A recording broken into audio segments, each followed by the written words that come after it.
বুদ্ধিদীপ্ত মিরাজ, মাথা নষ্ট সালমান আলী আঘার, অদ্ভুত আবদার তার, নিয়ম মেনে ক্রিজে ফিরবেন না, অথচ স্পোর্টসম্যানশিপ স্পিরিটের দোহাই দিয়ে আউট থেকে রক্ষা পাওয়ার চেষ্টা। এই নিয়ে মিরপুরে মেজাজ হারানোর ঘটনা চলল বেশ কিছুক্ষণ। মিরাজের বলে রিজওয়ানের শটে বল চলে যায় নন স্ট্রাইক প্রান্তের দিকে। তখনও ক্রিজে ফিরে যাননি সালমান। অযথাই বল নিয়ে মিরাজকে দেওয়ার চেষ্টা করেন তিনি, কিন্তু তার আগেই মিরাজ বল লুফে নিয়ে রান আউট সম্পন্ন করে ফেলেন। এমন আউটে ক্ষুব্ধ হয়ে ওঠেন সালমান। তাতে বিরক্ত হন মিরাজ, লিটন রাও। মোহাম্মদ রিজওয়ান অবশ্য তাদেরকে শান্ত করার চেষ্টা করেন। শুক্রবার সিরিজের দ্বিতীয় ওয়ানডেতে হোম অব ক্রিকেটে মাঠে নামে বাংলাদেশ ও পাকিস্তান। টস জিতে আগে বোলিংয়ের সিদ্ধান্ত নেন বাংলাদেশ অধিনায়ক মেহেদী হাসান মিরাজ।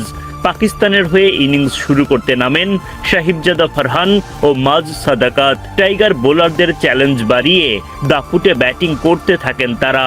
পাওয়ার প্লের 10 ওভারে বিনা উইকেটে 85 রান তোলে পাকিস্তান। ফারহান সাদাকাতের 103 রানের জুটি ভাঙেন টাইগার অধিনায়ক মেহেদী হাসান মিরাজ। সাদাকাত বিদায় নেন 46 বলে 6-4 ও 5 ছক্কায় 75 রান করে। আরেক পাকিস্তানি ওপেনার সাহিবজাদা ফারহানের উইকেট তোলেন গতি তারকা তাসকিন আহমেদ। নম্বর 3-এ ব্যাট করতে নামা সামিয়েল হুসাইন উইকেট হারান নাহিদ রানার বলে। 20তম ওভারে 122 রানের সময় 3 উইকেট হারায় পাকিস্তান। পর মিরাজের বুদ্ধিদীপ্ত রান আউটে উইকেট হারান সালমান আলী আঘা। তিনি করেন 62 বলে 64 রান।